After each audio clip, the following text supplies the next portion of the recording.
नमस्कार, नक्षत्र दुनिया चैनल में आप सभी का हार्दिक स्वागत है। मित्रों, आज के वीडियो में हम ऐसा गुरु होने पर विशेष ईश्वरीय सहयोग मिलता है, इस बिंदु पर चर्चा करेंगे।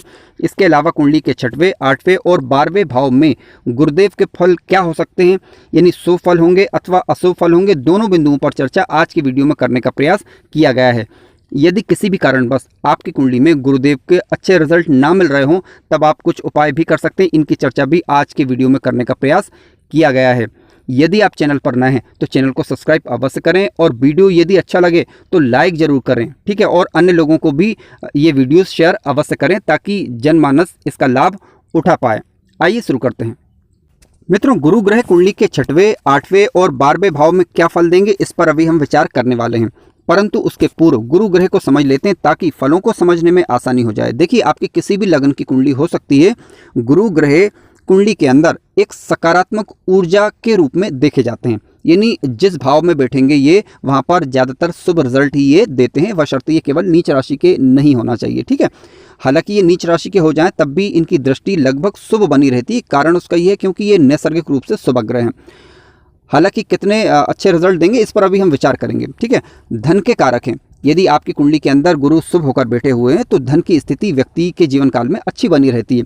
संतान के कारक हैं, शिक्षा के कारक हैं, विवाह, धर्म, ठीक है। मांगलिक कार्य जितने भी होते हैं उनमें गुरु ग्रह को देखना अति आवश्यक हो जाता है। व्यक्ति जीवन काल में कितना दान करेगा, कितना पुण्य कमाएगा, तो इसके लिए भी हम गुरु ग्रह की स्थिति को नेग्लेक्ट नहीं कर सकते, यानी गुरु ग्रह की स्थिति देखना अति महत्वपूर्ण हो जाता है। तीर्थ यात्रा का विचार करें, धर्म स्थल का विचार करें, जीवन में प्राप्त होने वाले ज्ञान का विचार करें, ठीक है। शिक्षक हो आप, चाहे धर्मगुरु हो, तो इन सब का विचार हम गुरु ग्रह से ही करते हैं। हालांकि गुरु की स्थिति यदि खराब हो जाए या कुंडली के 6वें या 8वें भाव से इनका संबंध हो जाए तो व्यक्ति पेट जनित समस्याओं से जूझ सकता है, ठीक है। यदि स्त्री की कुंडली है तो ये पति के कारक भी गुरु ग्रह को ही हम मानते हैं। आइए अब गुरु ग्रह से संबंधित कुछ आधारभूत बातें और समझ लेते हैं। देखिए, गुरु ग्रह किसी भी भाव में बैठे हों, वहां पर राशि का अंक यदि 9 लिखा है तो समझ लीजिए धनु राशि है, और 12 लिखा है तो समझ लीजिए मीन राशि। इन दोनों राशियों में गुरु ग्रह स्वग्रही माने जाते हैं। इसके अलावा किसी भी भाव में यदि गुरु ग्रह बैठे हैं, वहां पर राशि का अंक यदि आपको 4 लिखा मिले तो समझ लीजिए कि कर्क राशि है, और कर्क राशि में गुरु ग्रह उच्च का फल देते हैं, यानी अच्छा फल देते हैं।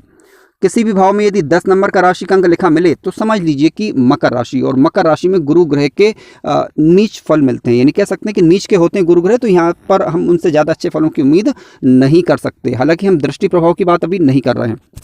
आइए अन्य बिंदु को समझते हैं। देखिए, कुंडली के दूसरे भाव, 5वें भाव, 7वें भाव और 11वें भाव में, ठीक है, दूसरे, 5वें, 7वें और 11वें भाव में गुरु ग्रह अकेले नहीं होना चाहिए, अन्यथा इनसे संबंधित भावों की वो हानि करते हैं। हानि इतनी ज़्यादा नहीं होगी लेकिन थोड़ा बहुत नुकसान वो यहाँ पर फिर कर सकते हैं, ठीक है। कुंडली के 5वें भाव की बात करें और 9वें भाव की बात करें तो यहाँ पर गुरु ग्रह अति विशिष्ट कारक ग्रह माने जाते हैं, यानी यहाँ पर गुरुदेव के सामान्यतः हमेशा अच्छे फल ही देखने को आपको मिलेंगे। केवल नीच राशि का हमें ध्यान रखना है, क्योंकि अति विशिष्ट कारक ग्रह जिस भी भाव में बैठेगा उस भाव से संबंधित फलों में वो वृद्धि करता है, शुभ फलों में वृद्धि करता है।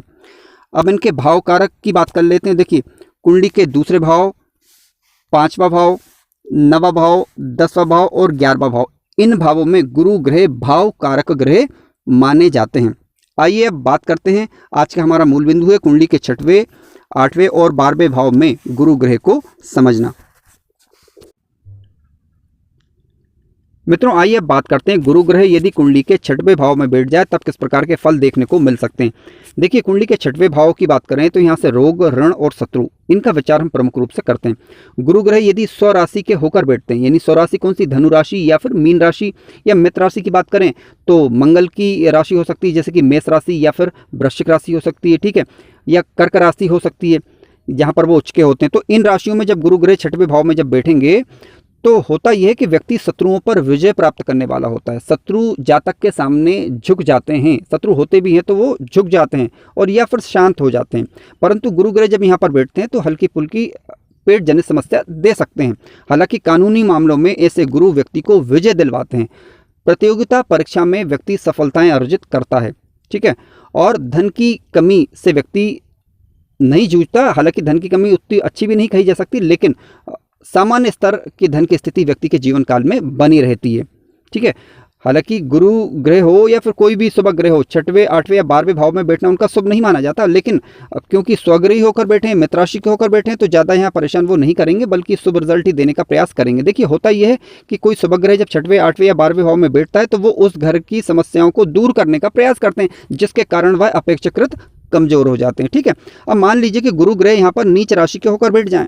नीच राशि की चर्चा भी हमने करी कि मकर राशि के होकर यदि बैठ जाएं या फिर वो बकरी हो जाएं, तो होगा क्या? शिक्षा में व्यक्ति या तो कमज़ोर हो सकता है, ठीक है, क्योंकि गुरु शिक्षा के कारक हैं, तो या तो व्यक्ति शिक्षा में कमज़ोर होगा या पढ़ाई में व्यवधान उत्पन्न आ सकता है, आर्थिक स्थितियां कमज़ोर रह सकती हैं, व्यक्ति थोड़ा सा अधिक खर्चीला यहाँ पर हो सकता है। ठीक है, इस प्रकार की समस्याएं आती हैं। हालांकि इनके उपायों पर अभी हम विचार करने वाले हैं।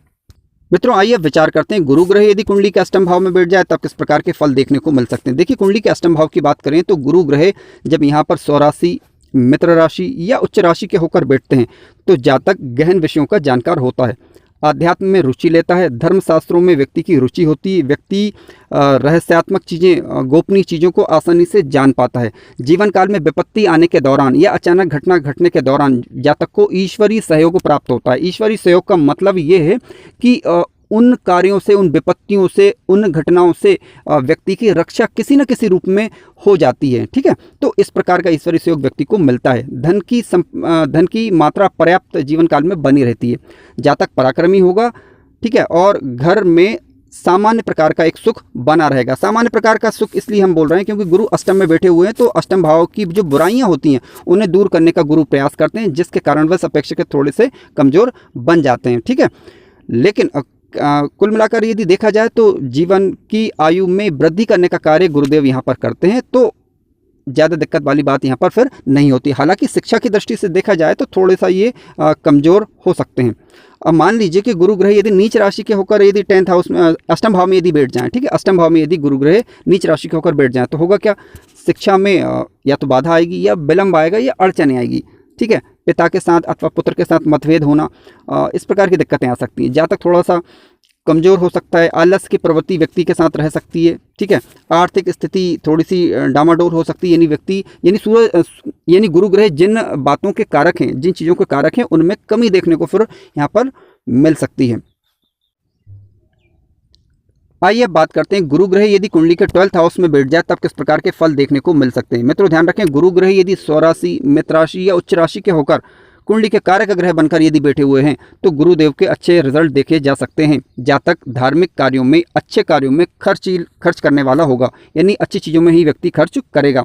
जातक का घर का माहौल अच्छा बना रहेगा क्योंकि गुरुदेव पंचम दृष्टि से चतुर्थ भाव को यहाँ पर देखेंगे। व्यक्ति धार्मिक होगा, शत्रु व्यक्ति के सामने झुकेंगे क्योंकि गुरुदेव की जो दृष्टि रहेगी वह 6ठे भाव पर होगी, सप्तम दृष्टि। ठीक है, पैतृक संपत्ति से जातक को लाभ होता है क्योंकि गुरुदेव की 9वीं दृष्टि कुंडली के अष्टम भाव पर यहाँ पर होगी। पिता से सहयोग मिलेगा जातक को, माता के साथ भरपूर सहयोग मिलेगा, ससुराल पक्ष से लाभ होता है ऐसे जातक को।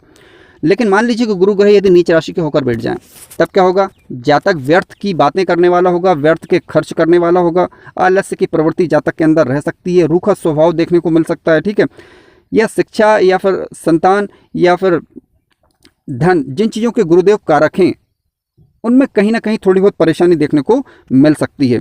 गुरुदेव का संबंध कुंडली के 6वें और 8वें भाव से जब यहाँ पर बनेगा तो ऐसी स्थिति में पेट जनित समस्याएं व्यक्ति को थोड़ा सा परेशान यहाँ पर कर सकती हैं। लेकिन मान लीजिए कि गुरुदेव के आपको अच्छे रिजल्ट देखने को ना मिल रहे हों, आप खुद चेक करें प्रैक्टिकल रूप से, उनकी दशा या अंतरदशा के दौरान उनके प्रभाव को जांचें कि आपको यदि वास्तव में समस्या है तो कुछ उपाय कर सकते हैं। आइए विचार करते हैं। मित्रों, गुरु के उपायों में सबसे प्रमुख उपाय देखिए कोई से भी किए जा सकते हैं। पूर्ण श्रद्धा के साथ यदि उपाय किए जाएं तो वो कारगर होते हैं। गुरु का एक बीज मंत्र होता है, ओम ग्राम ग्रीम ग्रोम सह गुरुवे नमः। फिर से सुनिए, ओम ग्राम ग्रीम ग्रोम सह गुरुवे नमः। इस बीज मंत्र का जप गुरुवार को गुरु की होरा में, यानी जब सूर्योदय होता है उसके 1 घंटे के अंदर जो गुरु की जब होरा होती है उस दौरान आप इस बीज मंत्र का जप करें तो काफ़ी अच्छा रिजल्ट देखने को मिलता है। इसके अलावा आप चाहें तो विष्णु सहस्त्र नाम का पाठ भी कर सकते हैं, जिससे भी गुरु जनित बुराइयों में कमी आती है। यानी कह सकते हैं गुरुदेव वैसे तो शुभग्रह हैं सर्वाधिक, लेकिन किसी भी कारणवश अशुभ प्रभाव देखने को मिले तो उनके अशुभ प्रभाव में विष्णु सहस्त्र नाम का पाठ करने से वह खत्म हो जाती हैं। ठीक है, गुरुदेव शुभ प्रभाव देने लगते हैं। यदि गुरु के कारण यदि ज़्यादा दिक्कतें आ रही हैं तो आप पीली वस्तुओं को दान कर सकते हैं। पीली वस्तुएं कौन सी? देखिए, चने की दाल, इसके अलावा बेसन से बनी वस्तुएं आप या तो उन्हें दान कर दें या भगवान विष्णु को आप उन्हें अर्पित करेंगे, तब भी गुरु के बुरे प्रभावों में कमी देखने को मिलती है। मित्रों, वीडियो ज्ञानवर्धक लगा हो तो लाइक ज़रूर करें और शेयर भी करें, और चैनल पर नए हो तो सब्सक्राइब भी करें। धन्यवाद।